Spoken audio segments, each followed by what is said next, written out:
Hai guys, ini acara ceramah Ustadz Hanan Ataki di Menara 165.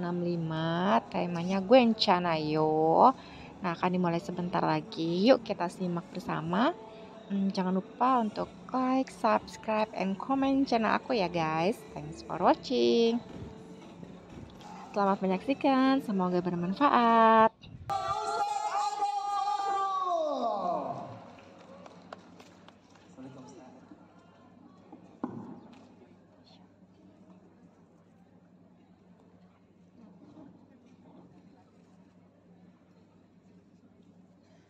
Masya Allah.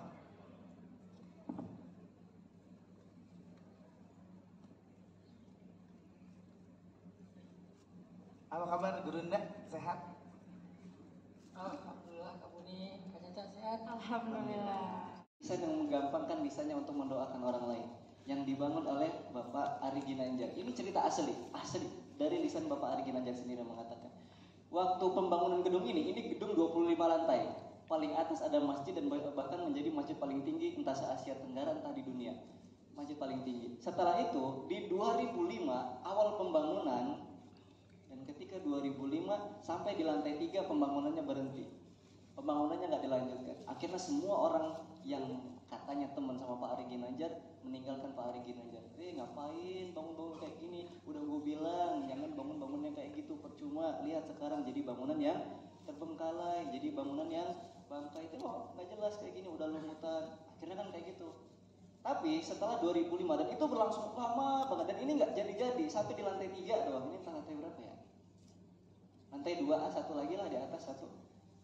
Sampai di situ akhirnya bapaknya Pak Ari Ginanjar itu datang dan nanya kepada kenapa bila kayak gitu. Oh ini gedung 165 belum terbangun. Akhirnya abinya mengatakan kepada anaknya, oh ya udah Ari, akan manggilnya Ari, kamu kalau bisa di setiap orang yang kamu temui di jalan, kamu doakan kebaikan untuk dia. Di setiap orang yang kita jumpai di jalan, kamu doakan kebaikan untuk dia. Jadi selama itu Pak Ari Ginanjar itu mendoakan semua orang-orang dengan kebaikan yang dia temui di jalan, entah itu security, tukang sapu, ya pedagang asongan, atau yang lagi bersepeda, yang gemuk dia doakan kurus, yang kurus dia doakan gemuk, yang miskin dia doakan kaya, yang kaya dia doakan sejahtera. Ya kan? Pokoknya doakan semua kebaikan. Akhirnya setelah itu di sebelah gedung ini kesaksian beliau. Di sebelah gedung ini, di sebelah kanan gedung ini saya nggak tahu ya ada gedung sebelah mana. Pokoknya sebelah kanan lah kata beliau. Ada bangunan yang serupa dan itu tidak terbangun dan jadinya mangkrak juga. Akhirnya sebelum datang ke sini dia mendoakan gedung yang di sebelah. Dia nggak ngedoain gedung ini untuk jadi, padahal kan notabene-nya ini adalah gedung dia. Tapi dia mendoakan gedung sebelahnya. Ya Allah, jadikanlah gedung sebelah. Ya Allah, lancarkanlah pembangunannya. Itu lebih lama mangkraknya. 2005. Selama 2 tahun beliau berdoa, akhirnya 2008 mulai ada yang bangun, 1 orang, 2 orang, 3 orang, kok banyak yang bangun. 2008 akhirnya gedung tersebut yang didoain lewat aja padahal doa biasa, akhirnya gedung sebelah itu jadi gedung yang bagus. Akhirnya apa yang terjadi? Pak Ari Ginanjar nggak selesai doa di situ, terus aja doain apa yang dia lihat. Kucing yang kelaparan dia beri makan, dia doain biar dapat makan. Kucing pasar yang tadinya makan ikan asin dia doain biar makan apa yang mahal. Whiskas murahan. Royal Canin. Ada yang lebih mahal nggak sih? Hah? Problem. Kayak ngurus tuan ya, kita jadi babunya. Mahal banget. Didoain kucing aja sampai didoain. Akhirnya di tahun 2010 bangunan yang tadinya mangkrak di 3 lantai jadi bangunan ada sampai 25 lantai. Karena sesimpel kita mendoakan orang lain. Jadi gampangkan lisan kita untuk mendoakan kebaikan untuk orang lain. Kalau ditanya, orang itu bakal nanya kepada kita kalau kita dihantui atau kita dihantam dengan perasaan-perasaan yang tidak enak, ya kan? Kalau hadir perasaan gak enak dalam hidup kita, akhirnya sahabat kita nanya, kamu gak apa-apa? Iya gak apa-apa, padahal kamu barusan kayak gini loh, gak apa-apa kok aku. Nah, kita bisa bedain antara cobaan dengan azab, teman-teman. Cobaan itu adalah hal-hal yang tidak mengenakan dalam diri kita dan kita ridho, maka itu namanya cobaan. Kalau azab bagaimana? Kalau hal-hal yang tidak mengenakan hadir dalam hidup kita dan kita akhirnya marah-marah, itu menjadi musibah, menjadi azab. Maka hati-hati terhadap hal-hal yang tidak mengenakan menghampiri hidup kita. Kalau kita marah-marah, kalau kita nggak ridho, maka itu bisa takutnya menjadi azab. Jadi azab itu nggak muluk-muluk tentang kayak yang di TV, Indosiar, sinetron. Udah. Soalnya saya juga dulu hampir jadi talent, bro. Agam Farul, artis, aktor. Sinetron itu aktor nggak sih? Yang aktor azab. Agam Farul mati dikejar gas 5 kg. Agam Farul mati. Nah gitulah. Jadi azab itu nggak muluk-muluk yang semenakutkan itu. Cukup kamu datang hal yang tidak mengenakan dalam hidup kamu dan kamu marah-marah, kamu nggak ridho, jadi musibah, jadi azab. Oke, karena jasad kita, hidup kita itu didiri oleh dua komponen, satu jasad dan satu lagi ruh. Ini kita kan semua kan sekarang ada jasad, ada ruh. Jasad itu sifatnya temporer dan ruh itu sifatnya permanen. Dan sampai malaikat Israel itu tugasnya hanya memisahkan jasad dengan ruh. Jasad dimasukkan ke dalam tanah, membusuk. Jadi kecantikan, kegantungan semua kita itu bakal habis di dalam tanah. Tapi ruh kita akan diangkat ke langit dan dimintai pertanggungjawaban. Kadang-kadang ironisnya kita lebih fokus memberikan asupan kepada jasad kita tanpa membentuk mentalitas kita yang kuat. Kita lebih fokus memberikan asupan kepada jasad kita tanpa membentuk mentalitas roh kita yang kuat. Akhirnya kalau jiwa kita sakit, mau kita dandan secantik apapun, kita tetap sakit. Kecuali kalau misalkan kita dalam keadaan kumuh, misalkan dalam keadaan tidak layak, tidak enak dilihat, tapi jiwa kita enak-enak aja, maka kita menjadi orang yang is everything gonna be okay, bro. Hanya dari tanah, maka obatnya apa-apa yang berasal dari tanah. Kalau kita sakit kaki, kalau kita sakit kepala, ya obatnya apa-apa yang berasal dari tanah. Kimia itu kan kadang-kadang dari tanah, dari tumbuhan. Sekarang kita sakit apapun obatnya solusinya adalah paracetamol. Sakit perut ayo paracetamol. Sakit kepala paracetamol. Pokoknya apa aja paracetamol. Satu lagi apa yang ada di iklan teh? Oskadon. Tanya Pak ada obat ini, Bapak nggak butuh obat ini, tapi saya maunya obat Oskadon Pak. Kita aneh-aneh. Karena kan saya juga kan apa yang keluar dari tanah. Karena jiwa kita itu datangnya dari Allah, maka obatnya apa-apa yang datang dari Allah. Kayak kita datang ke sini kan enak ya obatnya. Jiwa kita lebih apa bahasa kita itu apa tadi? Recharging my soul kalau kalian buat. Alah, pasti kalian udah foto gelang.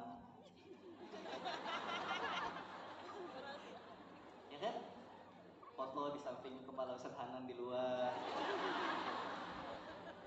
Udah ketebak itu mungkin ini ya, kenapa kok kita tuh pelajaran matematika lebih sering tidur?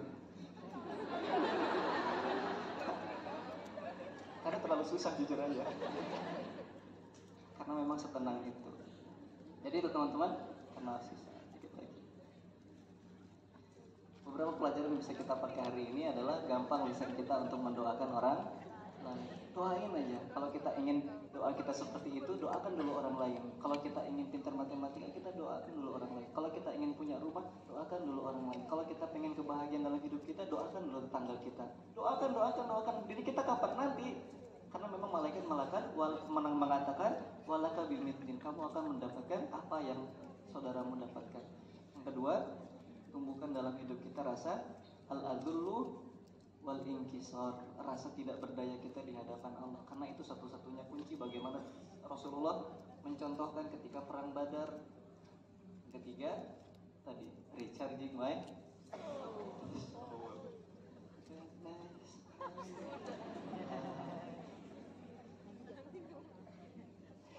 terakhir, jangan mencari kebahagiaan dan ketenangan dari manusia. Sampai kapanpun kita nggak bakal pernah dapat. Manusia itu lucu kan? Kecilnya dihina, banyaknya dicurigai, salahnya dicari, bahkan benarnya sekalipun digibahi. Salahnya dicari, kecilnya dihina, banyaknya dicurigai, salahnya dicari, bahkan benarnya digibahi. Kecil kecilnya pencapaian kita, mereka hina. Besarnya pencapaian kita, mereka curigai. Dalam pencapaian kita nggak punya salah, salah itu mereka cari. Bahkan benar kita dalam pencapaian kita, benar itu pun digibahi. Maka meskipun sebetulnya mereka udah nggak kuat tapi dikuat-kuatin. Bencana itu dalam bahasa Arab dikenal dengan istilah as-sabat.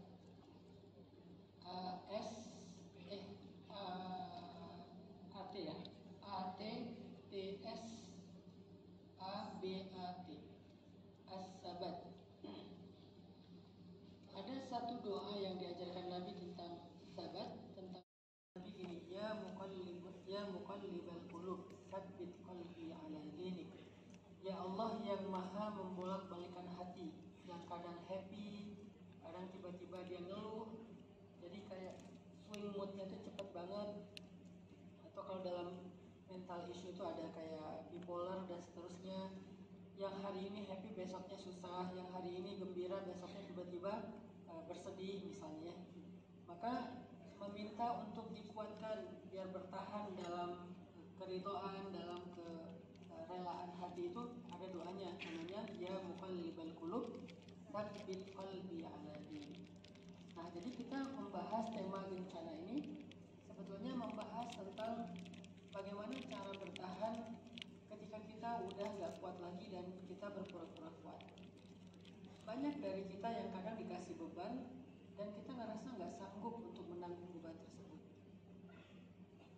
Tapi kita kan gak bisa memilih ya untuk menerima atau menolaknya, karena tiba-tiba beban itu muncul aja gitu dalam kehidupan kita. Bisa beban dalam hubungan, seseorang yang sudah dijanjikan tiba-tiba ditinggalin. Bisa juga beban dalam pertemanan, di mana dia jadi second choice dalam pertemanannya. Temannya cuma datang ke dia kalau lagi pinjam dulu 100 gitu. Kalau lagi ada butuhnya,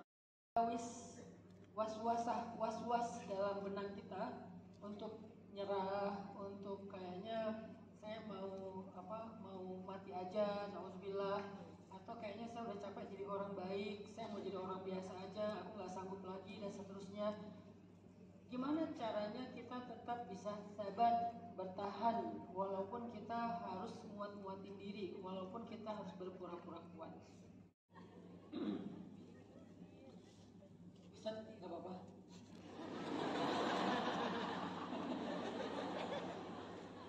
Bapak, bisa apa-apa.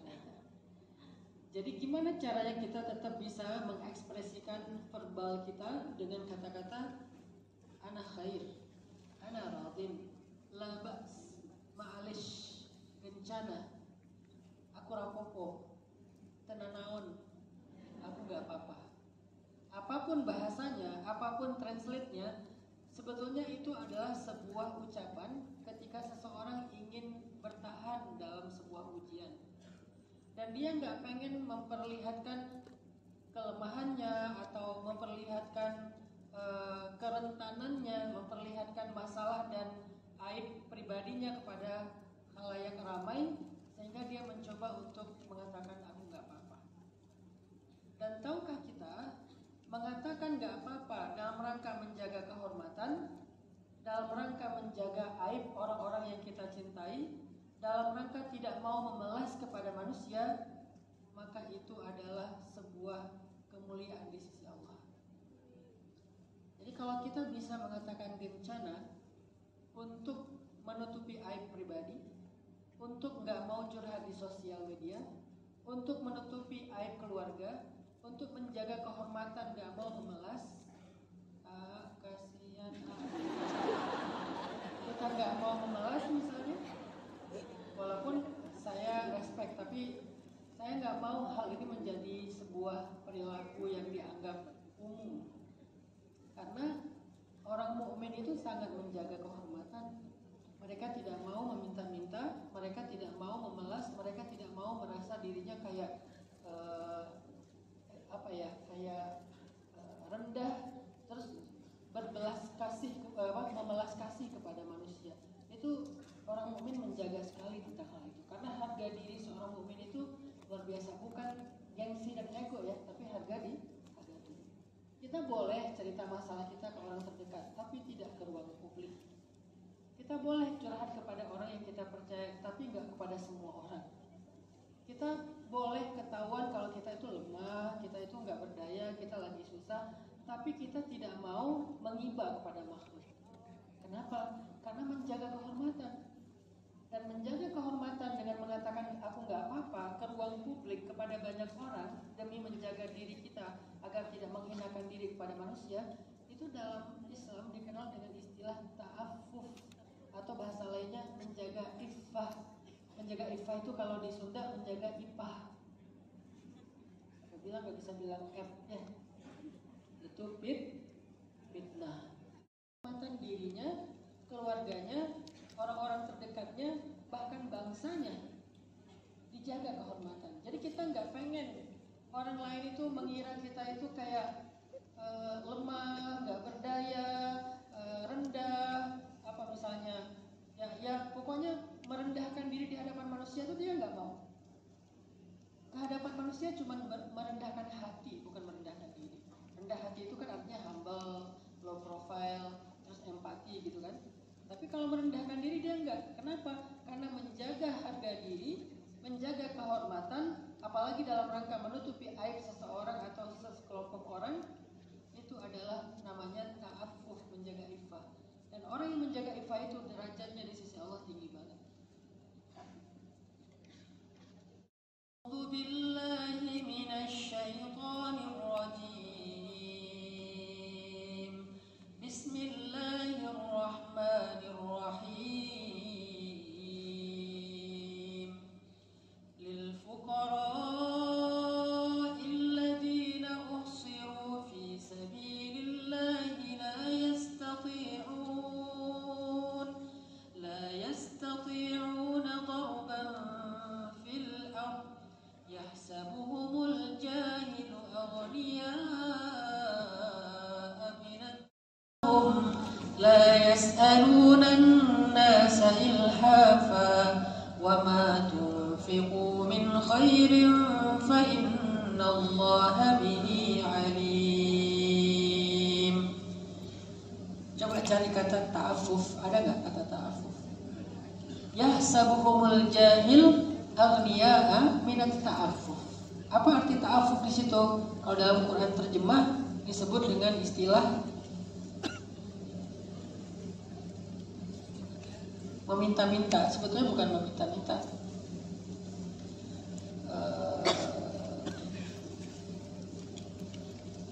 Menjaga diri ya di situ ya. Ta'affuf itu bukan menjaga diri. Ta'affuf itu menjaga kehormatan. Jadi kata Allah di ayat 273, sedekah yang paling baik itu adalah sedekah yang diberikan kepada orang fuqara, orang fakir yang tidak meminta-minta. Orang fakir yang nggak bisa kerja, mungkin karena sakit, mungkin karena ada faktor macam-macam kayak perang seperti di Gaza, tapi mereka nggak pernah ngemis, mereka nggak pernah meminta-minta, mereka nggak pernah membalas kepada manusia, mereka nggak minta dikasihani. Kenapa? Karena mereka ta'affuf justru, karena mereka sangat menjaga kehormatan. Akhirnya mereka berusaha untuk berikhtiar, walaupun ikhtiarnya itu tidak membuahkan hasil yang signifikan, tapi dia tetap ikhtiar karena dia nggak mau meminta-minta. Orang kayak gitulah yang paling layak dibantu. Bagaimana kita tahu mereka padahal mereka nggak minta-minta, Ustaz? Ta'rifuhum bisimahum. Kita bisa melihat ciri-cirinya. Maka kalau misalnya Allah nyuruh kita untuk membantu orang-orang yang menjaga iffah, pastinya Allah juga kayak gitu, akan sangat membantu hamba-hambanya yang bisa menjaga kehormatan dirinya. Jadi kalau kita pengen dibantu sama Allah, ternyata kuncinya adalah katakan aku nggak apa-apa di hadapan manusia. Di hadapan manusia, jangan memelas kepada manusia. Ketika kita membuka ruang untuk memelas di hadapan manusia, apalagi itu ruang publik, sebetulnya kita sedang menutup pintu-pintu rahmat dan pintu langit untuk kasihan kepada kita. Allah udah gak kasihan lagi. Dan manusia yang kita harapkan kasihannya juga sebetulnya gak kasihan-kasihan banget sama kita. Mereka biasa-biasa aja. Jadi kalau misalnya kita pengen dikasihani Allah, pengen mendapatkan perhatian Allah, pengen dibantu sama Allah, apalagi dengan dimuliakan oleh Allah, caranya belajarlah mengatakan bencana. Belajarlah mengatakan aku nggak apa-apa di hadapan manusia, Saya kasih contoh, saya tuh sering banget ya kalau misalnya ada pengemis itu ya semampu kita lah ya, mungkin teman-teman juga sama. Kalau ada pengemis kan kita bantu kan semampu kita. Kalau dia minta ya kita kasih. Tapi berapa sih yang kita kasih? Paling 10.000, 5.000 gitu. Tapi kalau saya ngelihat ada bapak-bapak yang bekerja dan kelihatan pekerjaannya itu berat banget, hasilnya pasti juga nggak terlalu banyak, itu saya akan lebih kasihan sama dia dan respect daripada kepada orang yang meminta-minta. Sehingga saya akan ngasih ke dia tuh lebih biasanya. Contoh di depan rumah saya tuh pernah ada bapak-bapak jual tangga dari bambu.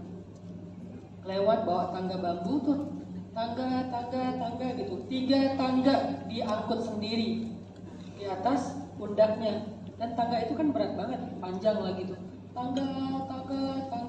Akhirnya saya keluar, siapa nih yang pengen berumah tangga? Oh ternyata jualan tangga. Ternyata jualan kan tangga. Pas saya lihat bapaknya, kelihatan mukanya tuh kayak muka orang yang sedang susah, tapi nggak mau mengiba di depan manusia. Dia nggak ngetok-ngetok pintu rumah atau ngebel rumah kita tuh untuk meminta, nggak, dia jualan. Akhirnya saya panggil, Pak, saya mau beli tangganya. Katanya berapa harganya? Dia sebutlah harga yang menurut istri saya mahal. Tapi saya nggak mau nawar. Kenapa? Karena menurut saya juga mahal sih kalau yang kita hargai adalah bendanya, tangganya. Karena itu bambunya gratis. Dia dapat dari kebun siapa misalnya atau dari hutan gitu secara liar dia dapat bambu terus tinggal dia bikin jadi tangga. Kalau ngelihat bendanya, benda itu emang murah. Tapi yang saya hargai adalah perjuangannya, usahanya, kesusahan dia, dan harapan-harapan yang ada di dalam binar matanya, harapan-harapan yang ada di dalam penantian anak-anaknya di rumah. Itulah yang mahal buat saya. Dan dia bagi saya adalah orang yang ta'afuf, orang yang menjaga kehormatan diri dan keluarga. Sehingga saya nggak nawar, terus saya ambil 1 tangganya walaupun saya nggak tahu juga buat apa.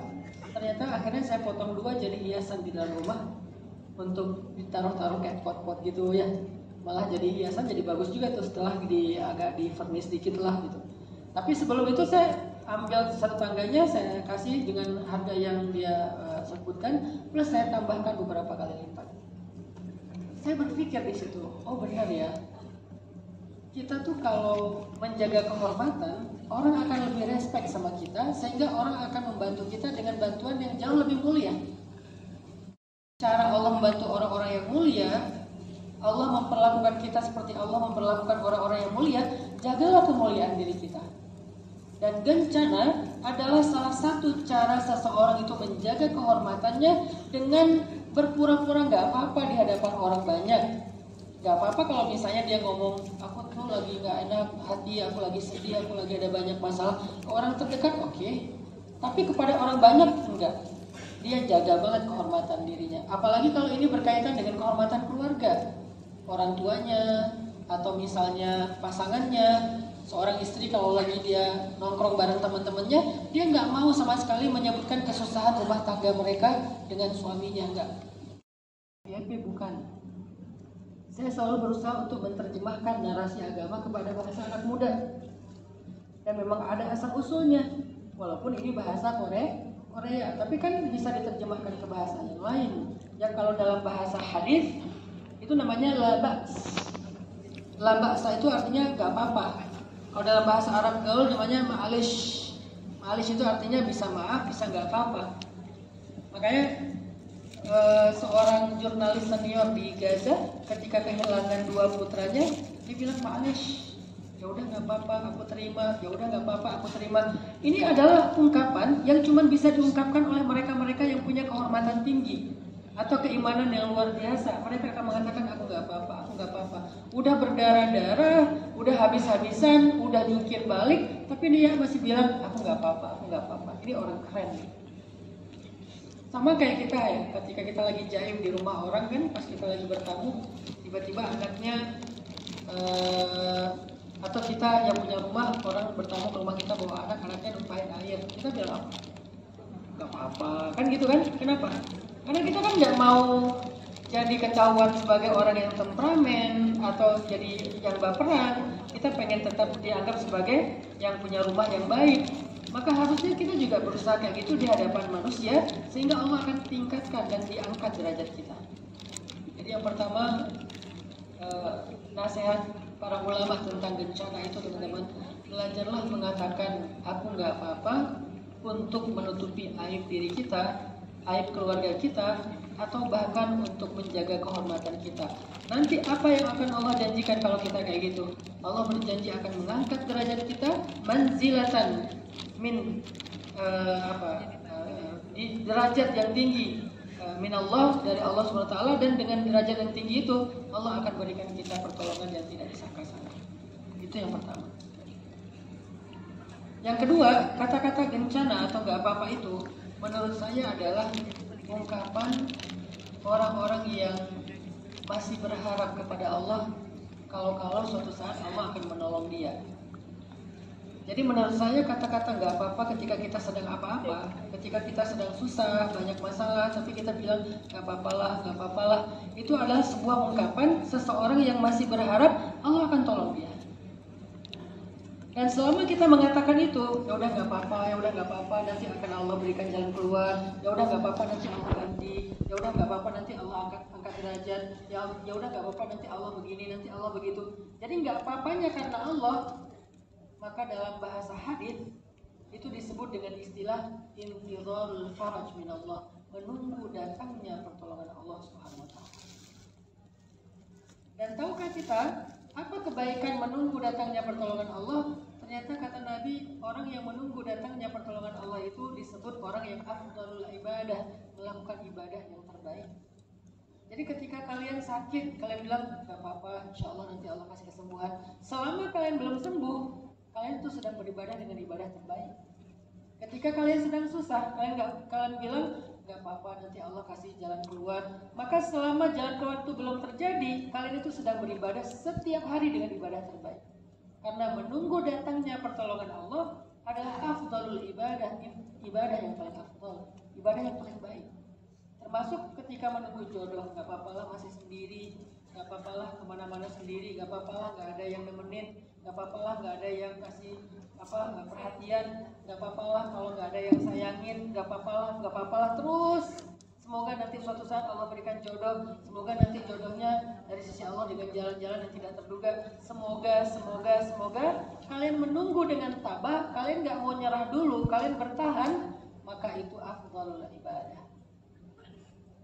Karena orang yang mengatakan gak apa-apa di sini, dia sebetulnya sedang menguatkan diri untuk bertahan dan tidak menyerah. Kalian punya pilihan untuk menyerah. Menyerahnya gimana? Kalau dalam konteks jodoh, menyerahnya dengan ya udahlah aku pacaran aja, capek sendiri. Kalau dalam konteks kerjaan, ya udahlah aku mah capek jadi orang jujur, pengen korupsi aja, pengen agak-agak manipulatif aja, pengen ada curang-curangnya dikit, zalim-zalimnya dikit biar cepat kaya gitu kan. Itu pilihan untuk jadi orang yang menyerah. Itu makna menyerah tuh kayak gitu. Kalau dalam konteks berhijab, aduh kayaknya aku capek nih menutup aurat, kontrak aku dibatalin semua, teman-teman menjauh dari aku, kayaknya aku buka jilbab lagi aja. Itu namanya nyerah. Jadi ketika kalian punya pilihan menyerah, tapi kalian malah mengambil pilihan untuk bertahan, berarti kalian melakukan ibadah setiap hari dengan afdalul ibadah terbaik. Karena kita punya pilihan loh, mau bertahan atau menyerah, tapi kita memilih bertahan. Bisa banget kita menyerah, bisa banget kita balik ke arah, kita cari U-turn. Tiba-tiba ada sebuah momentum kita bisa balik ke arah, ya udah deh gua kayak biasa aja lagi, nggak jadi hijrah. Soalnya kalau lagi hijrah tuh banyak ujian. Kalau lagi hijrah banyak masalah, asal mau niat hijrah ada aja musibah. Ya udahlah saya balik lagi aja kayak dulu. Nah begitu kita punya pilihan kayak gitu, tapi kita bilang enggak deh, aku mau bertahan aja di sini. Kalian sedang melakukan afdalul ibadah dengan menunggu datangnya pertolongan Allah SWT. Dan la ta'asu, ala inna nasrallahi qarib. Pertolongan Allah itu dekat. Sebentar lagi datang, sebentar lagi akan hadir dalam kehidupan kalian. Tapi usaha kok semakin berat. Pertolongan Allah itu dalam kehidupan kita itu tuh kayak siklus atau kayak perempuan yang melahirkan. Ketika semakin banyak keluhannya, mulai kerasa berat, mulai sesek, tidur nggak bisa miring, nggak nggak bisa lurus, jadi akhirnya sambil setengah duduk. Karena kan kandungannya semakin membesar, berarti kan keluh kesahnya semakin banyak. Wahnan ala wahnin, itu artinya semakin dekat dengan hari bersalin. Ketika detik-detik mau bersalin, muncul dulu kontraksi palsu sehari sekali. Mulai muncul kontraksi. Yang tadinya nggak ada kontraksi, cuma nyesek doang, cuma berat. Sekarang udah mulai kontraksi. Lama-lama kontraksinya nambah sehari 2 kali, terus sejam sekali, makin sering. Semakin sering kontraksi, semakin berat, berarti waktunya ngelahirin semakin dekat. Puncaknya ketika melahirkan dengan rasa sakit yang bertarung dengan nyawa itu, berarti itulah waktunya datang kebahagiaan dengan disambut suara tangisan sang bayi. Begitulah hidup teman-teman, siklusnya kayak gitu. Kita harus membaca siklus itu. Sehingga kalau kalian ngerasa kok ujiannya makin hari makin nambah Ustaz, ya kayak perempuan yang mau melahirkan tadi, berarti kamu semakin dekat dengan pertolongan. Kamu semakin dekat dengan kebahagiaan, semakin dekat dengan berita gembira. Kalau cuman baru mual-mual dikit, itu berarti baru hamil, masih 9 bulan lagi.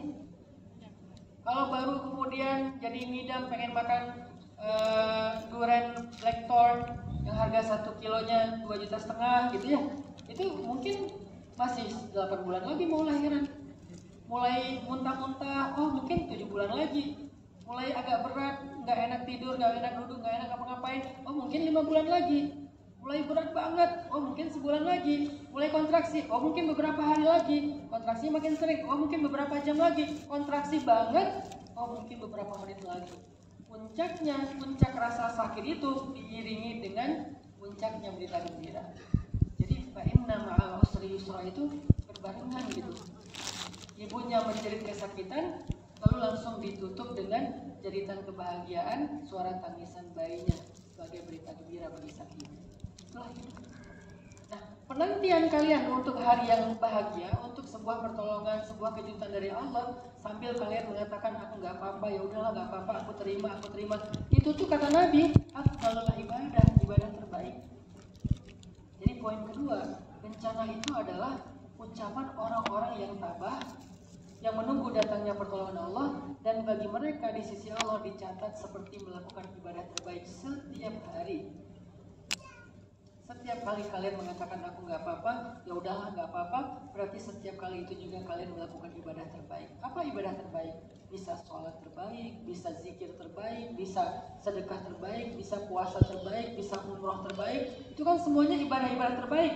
Maka orang yang mengatakan gencana dengan semua bahasanya, dia seperti melakukan semua ibadah tadi.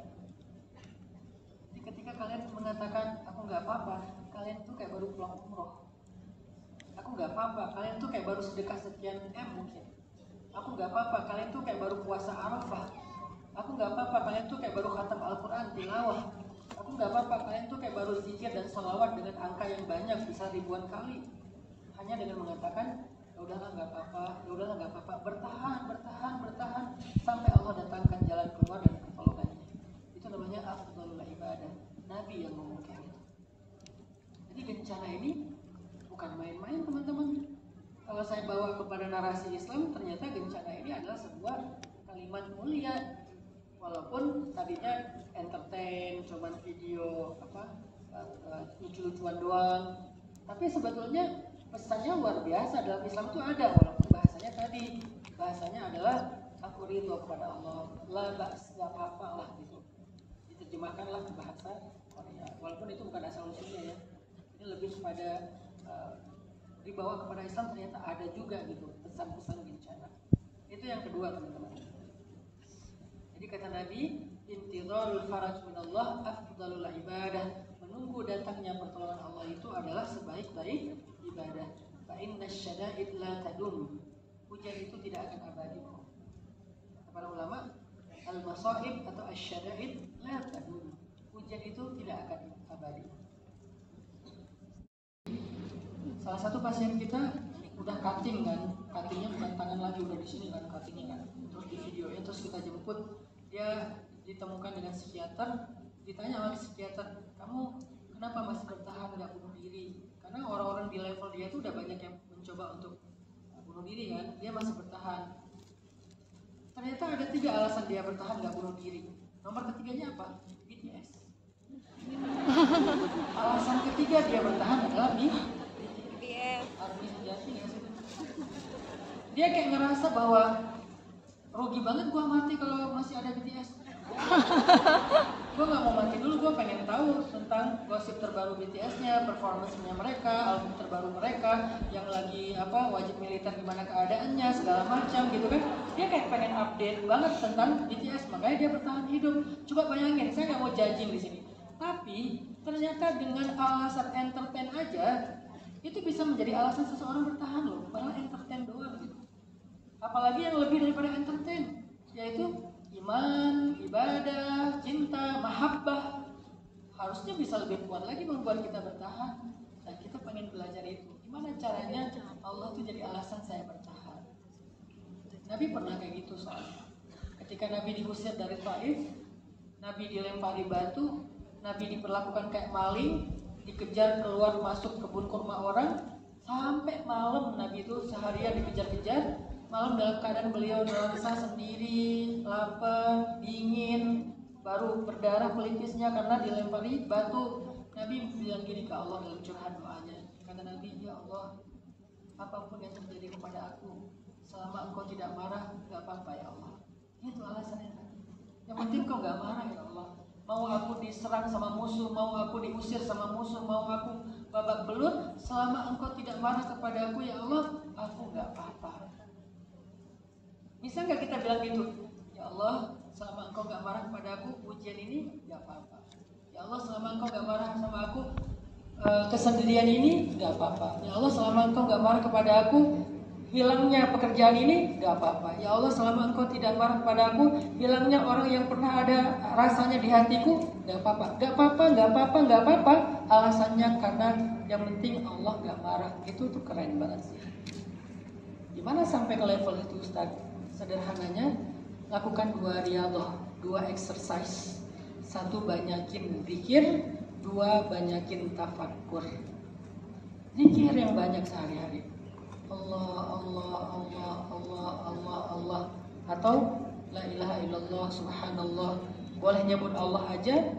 Saya nggak setuju dengan orang yang mengatakan nyebut Allah itu nggak berpahala. Berpahala banget. Bukankah kita disuruh panggil Allah, Udu Allah, atau kita Udu Ar-Rahman, kita panggil Allah, kita panggil Rahman, apapun panggilannya, semua itu adalah panggilan-panggilan yang mulia. Kita sebut la ilaha illallah, la ilaha illallah. Zikir yang banyak, minimal sehari berapa? Kalau bisa 1000. Dan itu kan yang diajarkan Nabi kepada Sayyidah Fatimah. Ketika Fatimah lelah banget dengan kerjaan rumahnya, terus Fatimah minta pembantu kepada Rasulullah, Rasulullah malah nggak ngasih pembantu, ngasih zikir. Ternyata yang membuat Fatimah akhirnya lebih kuat bukan pembantu, bukan mesin cuci, bukan robot AI gitu yang bisa ngerjain rumah tangga, bukan. Yang bikin Fatimah kuat adalah zikrullah. Oh, kalau karena Allah gak apa-apa aku lelah menjaga anak. Kalau karena Allah gak apa-apa aku ngurus Ali bin Abi Thalib suamiku. Kalau karena Allah gak apa-apa aku menggiling gandum sendiri. Lalu ketika Fatimah udah sampai di level itu, apa yang terjadi? Tiba-tiba Allah menolong Fatimah, itu penggilingan gandumnya Fatimah itu menggiling sendiri di malam hari. Setiap pagi Fatimah dapat gandum yang sudah digiling. Menggiling sendiri, coba kita ngalamin itu. Udah lari kali ya? Karena itu keajaiban dari Allah, kita malah horor. Penggilingan malam-malam, otomatis pagi-pagi bangun sholat tahajud, itu gandum seger banget kayak kopi yang habis digiling. Biasanya Fatimah ngerjain sendiri, seharian nyari air. Mereka tuh kan nyari air tuh bukan kayak keran kita tinggal dibuka kan, ngambil air ke sumur, dan sumur itu sumur umum jauh, pakai timba-timba yang berat dari kayu, timba kosongnya aja udah berat apalagi diisi air, pulang ke rumah. Jadi ukuran timbanya tuh seukuran ember. Coba bayangin ngangkut air seukuran ember setiap hari berkali-kali. Udah gitu ngurus rumah, ngurus gandum, bikin roti, capek Fatimah. Dan wajar Fatimah ngeluh kepada Rasulullah, ayahnya, ayah aku capek, boleh nggak minta satu pembantu yang ada di masjid untuk membantu aku di rumah? Nabi bilang apa? Mau nggak aku ajarin sesuatu yang bisa menghilangkan capek wahai Fatimah? Apa itu ya wahai ayah? Sebelum tidur ucapkanlah subhanallah 33 kali, alhamdulillah 33 kali, Allahu akbar 34 kali, maka Allah akan mencabut lelahmu dan menggantinya dengan sabat, dengan daya tahan yang kuat. Diamalkan sama Sayyidah Fatimah, jadi bertahan. Berarti alasan Sayyidah Fatimah bertahan, Allah Kalau karena Allah nggak apa-apa lah. Kalau karena Allah dimarahin suami atau sebelah sama suami, ya udahlah. Kalau Allah pengennya aku maafin dia, aku maafin nggak apa-apa. Kalau Allah pengen aku balas WA dia, aku balas nggak apa-apa. Jadi karena Allah semua. Abu Bakar pernah kayak gitu juga. Tiba-tiba jadi lemah hatinya gara-gara sebel sama orang yang memfitnah Sayyidah Aisyah putrinya Abu Bakar. Difitnah selingkuh. Gimana nggak sakit hati itu, kecewa banget. Sampai Abu Bakar saking marahnya bersumpah nggak mau lagi bantu orang itu. Padahal selama ini dia sering dibantu sama Abu Bakar. Kebayang nggak sih orang yang selama ini kita bantu tiba-tiba memfitnah keluarga kita? Apalagi anak yang disayang Abu Bakar, Aisyah. Lalu Abu Bakar bersumpah, demi Allah aku gak akan bantu dia lagi. Tiba-tiba turun ayat, "Falyafu wal yasfahu. Ala tuhibbuna ayaghfirallahu lakum?" Hendaklah dia memaafkan dan berlapang dada. Emang kamu gak pengen aku juga Allah memaafkan kesalahan-kesalahanmu? Akhirnya pas di ayat ini dibacakan Rasul di hadapan Abu Bakar menangis langsung mengatakan, "Bala ya Rabbi, tentu ya Allah, aku juga pengen engkau maafkan kesalahan aku, maka aku akan maafkan kesalahan dia." Langsung pulang ke rumah, ngambil barang-barang berharga, dibawa ke rumah orang tersebut. Abu Bakar yang bilang, "Aku maafin kesalahan kamu, mulai sekarang kalau kamu butuh apa-apa kasih tahu ke aku ya." Dikasih. Karena yang bikin kita gampang mengeluh dalam kondisi yang susah, melihat ke atas, membandingkan dengan orang lain yang hidupnya mungkin normal, yang mungkin dapat keleluasaan, yang mungkin dapat kenikmatan tertentu. Padahal kita nggak tahu kesusahannya kan, kita cuma ngelihat dari angle kenyamanannya.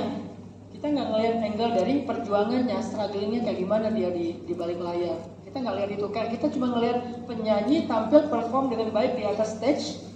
Kita nggak tahu sestres apa dia di belakang. Atau atlet, kita lihat dia bagus tampil misalnya dia di pertandingan juara dapat medali, tahu nggak gimana latihannya berat. Jadi kan kita sering membandingkan diri kita dengan dia di on the stage. Coba bandingkan kita dengan dia behind the stage, kita akan merasa, aduh beruntung jadi gue ya, jangan susah-susah kayak gitu hidup teh. Karena kita nggak fair ngebandinginnya, itu nggak komprehensif, parsial banget. Maka stop membandingkan diri kita dengan orang lain, terutama melihat ke atas. Kalau melihat ke bawah, oke lah untuk membuat kita lebih bersyukur. Tapi kalau keseringan melihat ke atas, itu bahaya banget. Itulah yang bikin kita nggak bertahan, teman-teman. Allahu a'lam. Kakak boleh beli kak, namanya siapa dan pertanyaannya ya? Assalamualaikum warahmatullahi wabarakatuh. Waalaikumsalam warahmatullahi wabarakatuh. Perkenalkan, saya Sofi dari Kediri, Ustaz. Di sini Dari Kediri, iya, tinggal di Jakarta. kerja di Jakarta baru 1 tahun ini. Iya. Izin Ustaz, mau ada beberapa pertanyaan, tapi paling ada 2 aja. Yang pertama Ustaz, mungkin agak menyimpang, tapi masih ada nggak apa-apanya. Ya nggak apa-apa lah. Nggak apa-apa ya. Kan kalau bicara tentang cinta ya Ustadz ya, cinta itu kan yang kekal itu hanya kepada Allah ya Ustadz. Ya. Jadi saya itu kalau ditanyain sama teman-teman, Sofi mana ininya pasangannya, saya dalam hati itu gerutu, ya dan dia pasanganku gitu ya. Tapi kan kita harus bilang nggak apa-apa gitu ya Ustadz ya. Ya. Tapi malamnya saya ngadu ke Allah, bilang ke Allah gini, uhibbuka bihubbi man la ya'rifu illa man khalaqaha. Saya bilang, saya mencintaimu, mencintai seseorang yang saya nggak tahu siapa itu, yang telah dipilihkan oleh Allah kepada saya. Dengan cinta yang orang lain tidak ketahui kecuali penciptanya. Intinya mencintai dalam diam lah Ustaz. Ya. Pertanyaannya, bagaimana cara kita untuk terus sabar dan istiqomah dalam menanti pilihan Allah itu datang kepada kita? Lalu kita aja ketika janjian sama kita nih, janjian jam 8, kita udah tahu tuh jam 8. Tapi telat dikit aja kita udah gerutu kan, kok gak teko-teko gitu kan.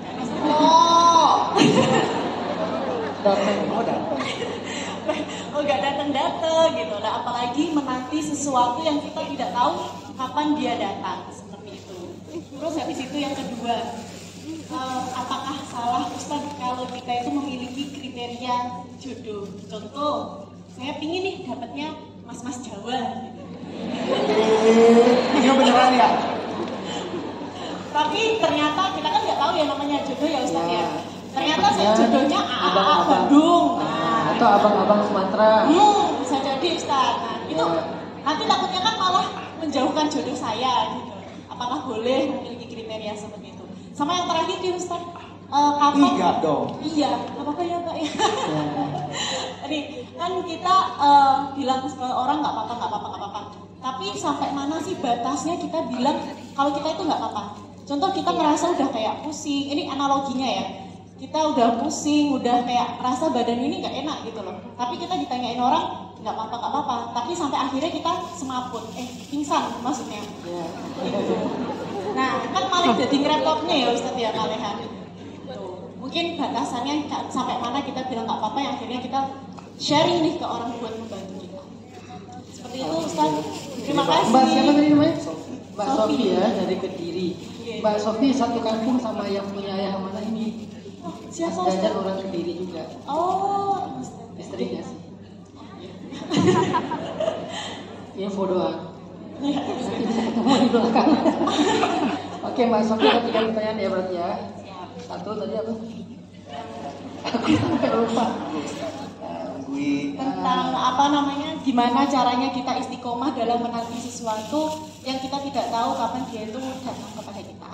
Oke. Silakan dulu Mbak. Oh ya, terima kasih Ustaz. Wassalamualaikum warahmatullahi wabarakatuh. Waalaikumsalam warahmatullahi wabarakatuh. Mbak Sofi,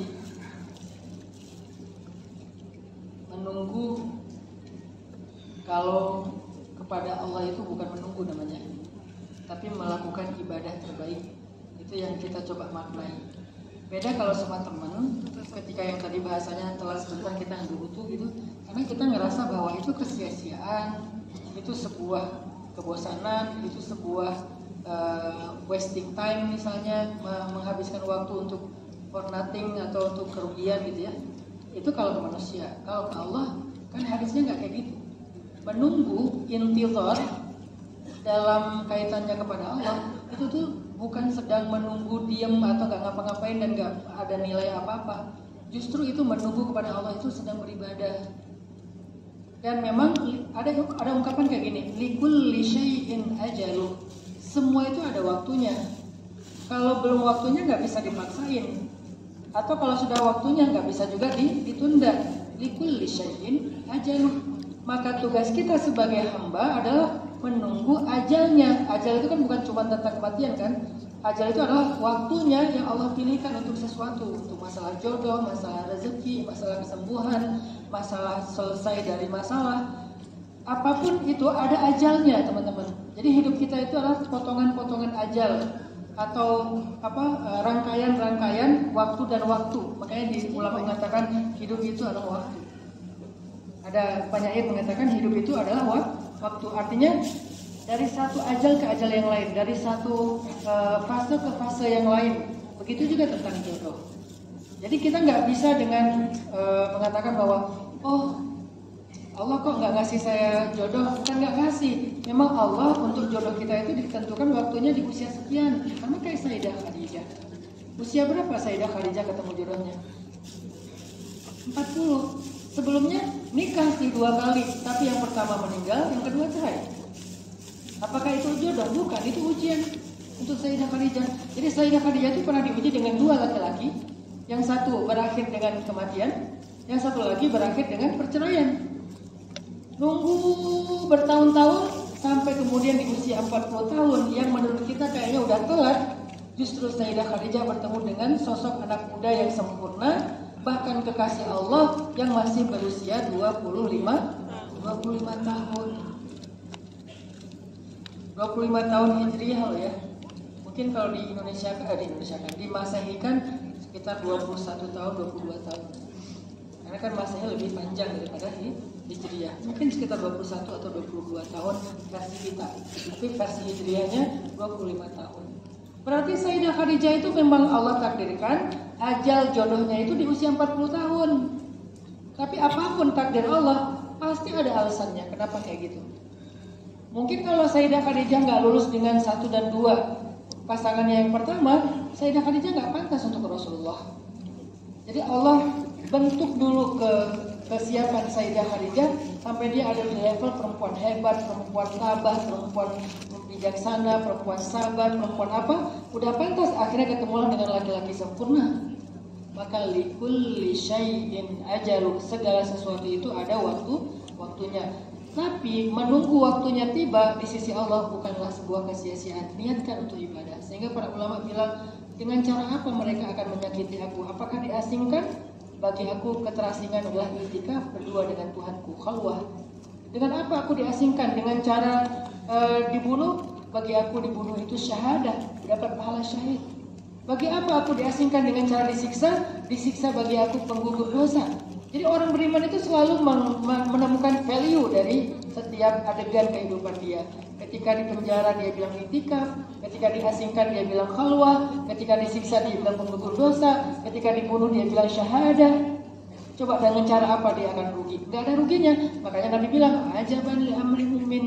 Betapa menakjubkan orang yang beriman itu, semuanya khair.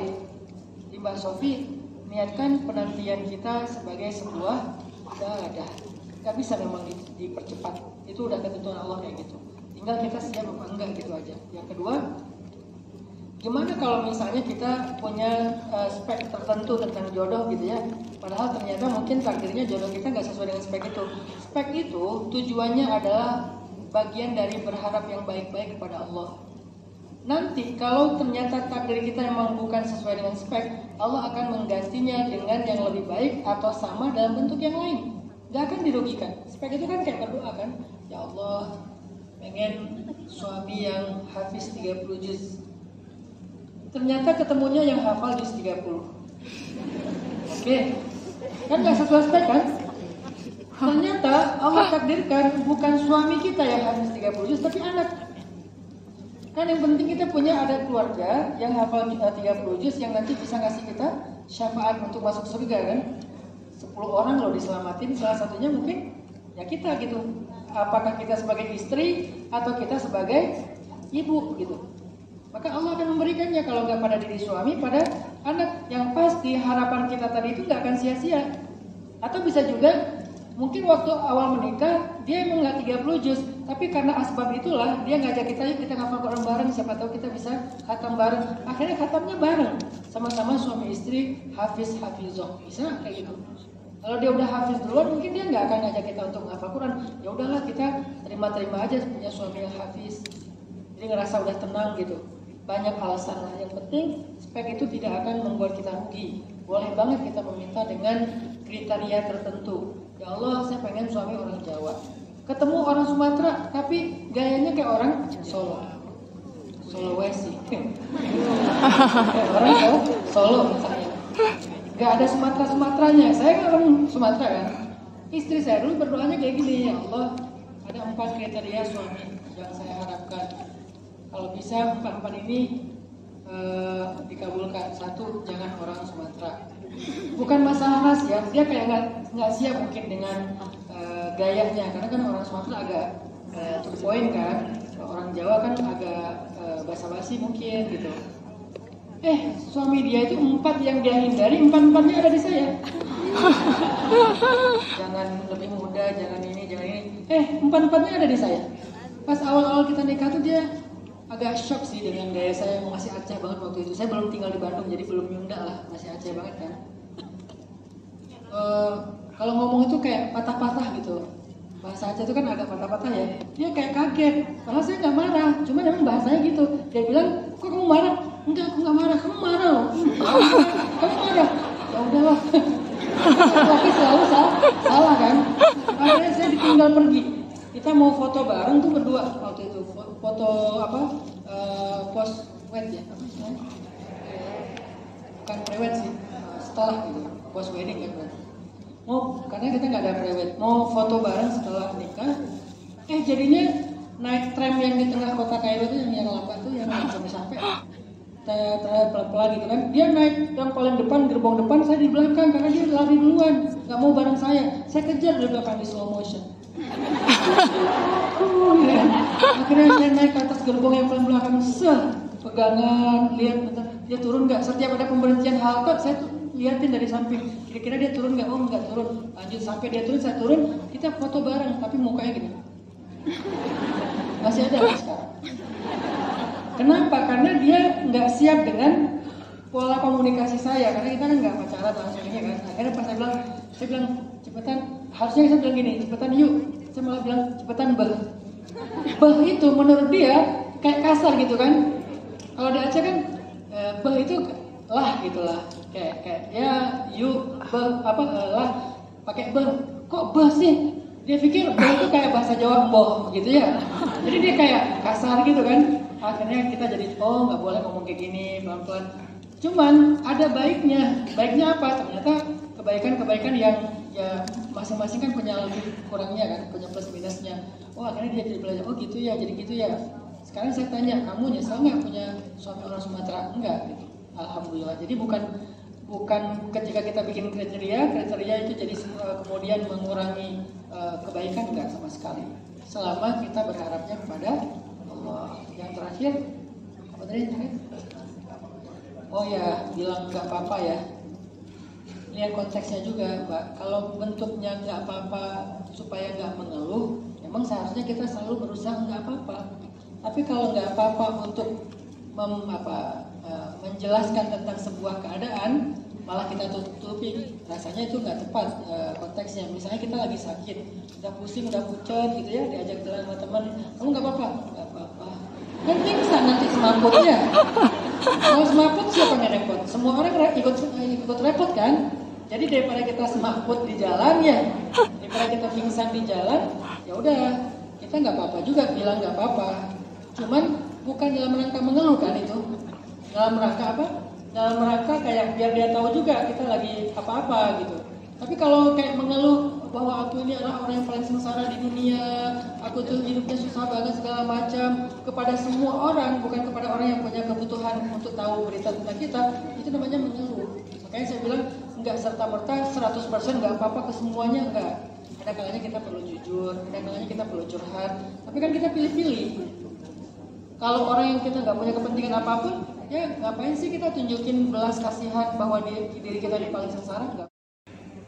Di kitab Syiar Alamun Nubala, itu karangan Imam Az-Zahabi, ada cerita tentang 4 orang sahabat. Satu anaknya Umar bin Khattab, satu lagi anaknya Zubair bin Awam.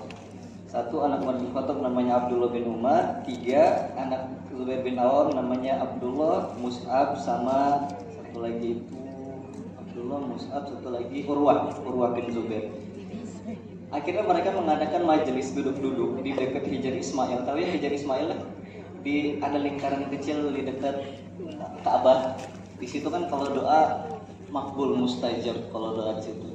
Jadi kalau kita umroh, ada kesempatan umroh, kalau dapat kesempatan kemudahan masuk ke Hijr Ismail, banyak-banyak doa di situ. Nah, 4 orang sahabat itu akhirnya mereka berdoa sama Allah. Doanya bagus-bagus kan, ada yang minta diampuni dosanya, ada yang mau jadi pemimpin khalifah, ada yang mau juga kemudian menjadi orang yang cerdas. Nah, salah satu di antara anak Zubair bin Awam, yaitu Urwah bin Zubair, itu doanya itu spesifik, minta betul-betul sama Allah. Dia bilang, ya Allah, saya ingin menikahi 2 orang wanita. Satu, anaknya Ali bin Abi Thalib, Sukainah binti Ali. Kemudian satu lagi, aku ingin menikahi Aisyah binti Tolha, anaknya Tolha bin Ubaidillah. Kenapa mau sama Sukainah binti Ali? Asyang huwa mahir jiddan. Karena dia itu pinter banget. Kemudian kenapa mau sama Aisyah binti Tolha? Karena dia cantik banget. Akhirnya dia doa itu spesifik. Ketiga sahabat yang tadi yang berdoa itu dikabulkan semuanya. Dan bagaimana dengan Urwah? Setelah dia langitkan doa itu, akhirnya dia betul-betul menikah dengan Sukainah binti Ali dan Aisyah binti Tolha. Jadi kalau kita mau doa itu spesifik, itu boleh. Mau minta yang Sunda tapi agak-agak Batak nggak apa-apa. Kan jadinya kan lucu kan. Mau lembutan muka dia Batak. Ya yang kayak ini, yang kayak kemarin di Papua itu. Iya, siapa sih namanya itu? Dia muka Papua tapi ngomong, aduh, hirup rongkan ya. Dia ngomong Sunda, padahal kita gak nyadar kok bisa gitu. Itu kan jadi kayak manis, keren, lucu gitu pokoknya. Harusnya mukanya manis dan lembut dan menggemaskan. Cobalah Pak Imut aku. Kan bisa, minta spesifik itu boleh. Cuman, mana kuat antara doa dan takdir? Sama-sama kuat. Doa itu kan kemauan kita, takdir itu kemauannya Allah. Kadang-kala Allah itu merubah catatan takdir karena doa-doa yang kita langitkan. Jadi jangan pernah berhenti untuk berdoa. Cuma doa itu tidak menuntut sabar. Doa itu tidak hanya menuntut sabar, tapi juga sadar. Kita yang produk lokal, kayak mbaknya produk lokal, maunya sama Teh Yum ya Allah. Lah mau sama Teh Yum, sabar doa 10 tahun menanti ya enggak. Kalau enggak sadar enggak bakal. Ya kan? Jadi bukan hanya sabar tapi juga jadi sebebas mbaknya aja, mau yang mas-mas Batak Jawa lah, yang mau mas Aceh apa Ustaz? Aceh apa Ustaz? Aceh Bandung, Ustaz Hanan, bebas terserah mbak. Jadi jangan capek lagi dengan doa. Bukan hanya sabar tapi juga Allahu a'lam. Masya Allah, terima kasih Ustaz Agam ya. Ini warahmatullahi wabarakatuh. Izin bertanya Pak Ustadz, sedikit saja. Pak Ustadz, Nama. Lupa nama. Perkenalkan, nama saya Supri dari Lampung, Sumatera. Di sini sengaja datang ke sini hanya ingin bertanya dan fans lah sama Pak Ustadz. Jadi tinggalnya di sini. Di Lampung. Oh, sengaja datang dari Lampung? Iya. Aslinya? Kapan datangnya? Tadi subuh. Masya Allah. Biasanya dong. Naik apa Bang Supri? Naik bis, turun di Cilegon, terus sama abang naik mobil ke sini. Masya Allah. Selalu ada respon buat diri sendiri ya. Self love. Ada selalu ada buntutnya ya. Ada self rewardnya Ada juga. Biar nggak ngantuk Pak Ustadz. Aduh, gugup. Gugup orang Sumatera beda ya Bang Supri ya. Iya. Gugup orang Sumatera. Aduh, gugup. Gitu ya gugupnya ya. Kelihatan ya. Masya Allah. Lanjut Bang Supri. Pak Mau Ustadz, tanya apa? bagaimana cara menjadi pasangan yang baik? Saya sudah memperbaiki diri supaya mantan pacar saya yang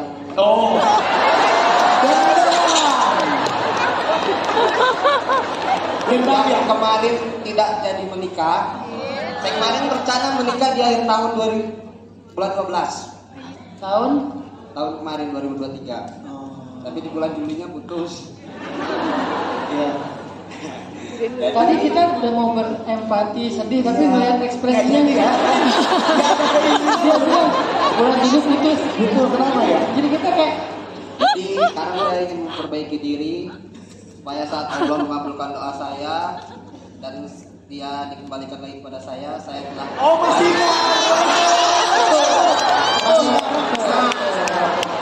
itu tipe-tipe cowok setia itu. asli. Benar itu. Semoga dia nonton, ngerasa lah kalau saya serius sama dia. Iya, kayak acara TV aja ini. Dengan Pak yang dari Kediri tadi. Kalau mbaknya nyari mas-mas Jawa atau Sumatera ke Bandung, saya mas Jawa, tinggal di Sumatera. Boleh kalau kita udah berumah tangga kita tinggal Bandung.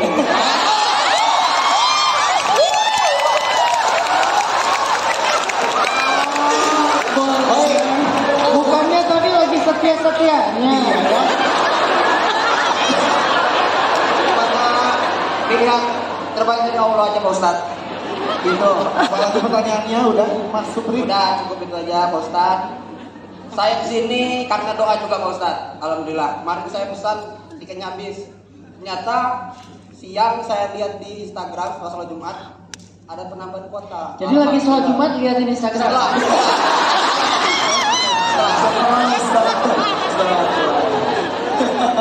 Dengan nanti kalau boleh Pak Ustadz minta tolong pengen foto.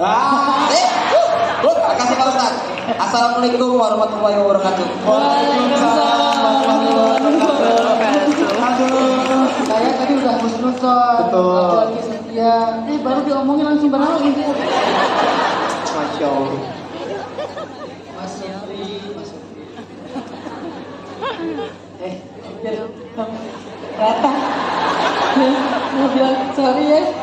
Jadi nggak bisa. Lagi musim gimana gitu ya. Tadi pertanyaannya tentang gimana menjadi pasangan yang baik kan ya? Iya benar. Emang dia butuh banget sih.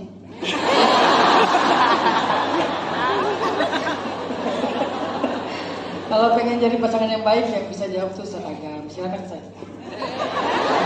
Silakan Ustaz Agam.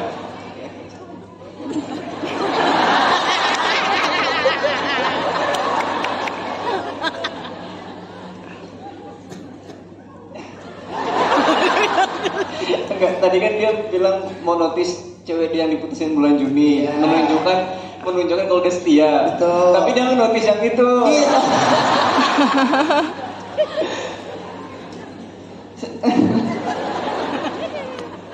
Enggak semua orang Lampung kayak gitu. Tapi yang kayak gini orang Lampung.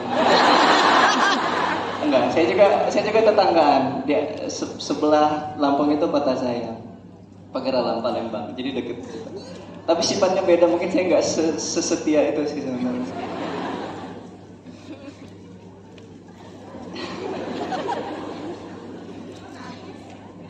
Gimana menjadi pasangan yang baik dalam rumah tangga itu? Oh, belum rumah tangga lagi. Nggak tahu saya bisa. Kalau kan dia ini lagi dalam rangka mempersiapkan. Siapa tahu kalau yang bulan Juni itu balik lagi, dia pengen jadi suami yang lebih baik. Karena dia ngerasa mereka putus gara-gara dia sih. Kalaupun enggak, tadi dia bilang gini, nggak apa-apa cari yang Sumatera tapi tinggalnya di Bandung. Itu kan dia pengen nunjukin kalau dia itu orang yang ngalahin banget ya. Dia ngalahin banget, terserah istri dia mau tinggal di Bandung, mau tinggal di planet lain gitu kan. Nah itu cara dia pengen belajar, aku tuh harusnya gimana sama istri, apakah kalau nanti dikasih karuniai istri gimana? Saya menyampaikan dulu agak turut berduka cita karena sakit ya mungkin. Kalau harusnya sekarang datang berbahagia dong dengan istrinya. Cuman karena bulan Juni ada tragedi, akhirnya datang sendiri. Godain mbak Kediri. Ada kaidah itu. Sebenarnya saya udah nggak mau lagi menyampaikan cinta-cinta ini, takut dihujat. La tata'assafu ala najmati dha'atin inna fis sama mali'atu bin nujum in lam takun ihdahan min nasibik faman yadri la alal qamar yakunu min nasibik. Jangan sedihkan atas bintang yang hilang dari dirimu, karena di langit itu terlalu banyak bintang-bintang. Sekiranya salah satu bintang itu tidak ditakdirkan untukmu, siapa yang tahu barangkali bulanlah yang layak ditakdirkan untukmu.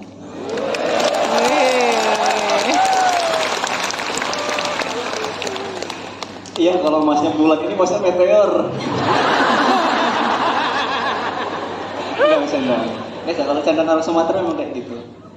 Bau parang kadang-kadang.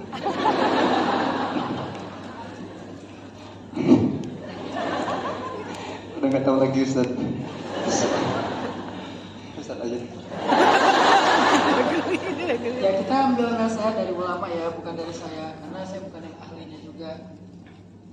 Nasihat ulama itu pernah ditanya sama Rasul. Ini kan versi suami nih.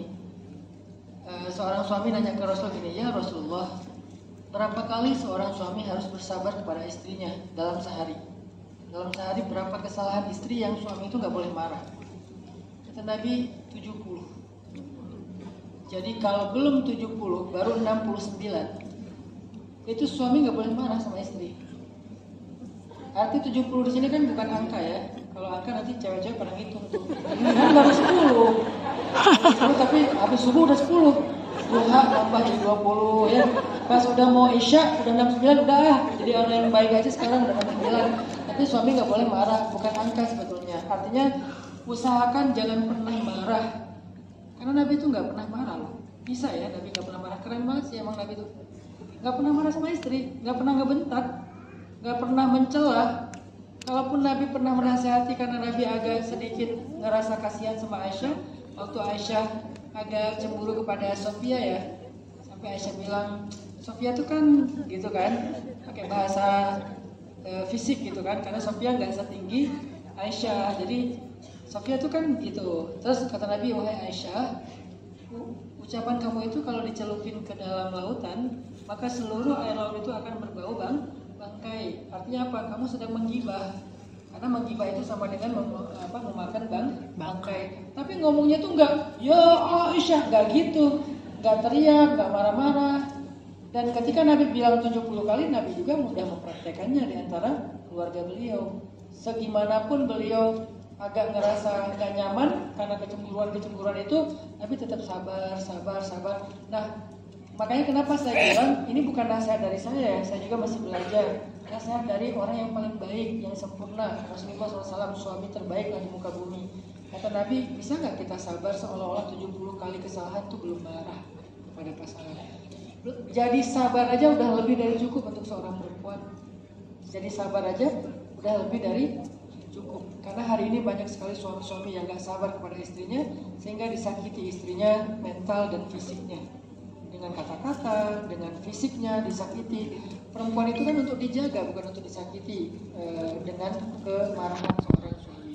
Mungkin itu nasihat dari Rasulullah buat Bang Sofri dan kita semuanya. Tapi kalau soal yang tadi nanti urus saya sendiri ya. Allah.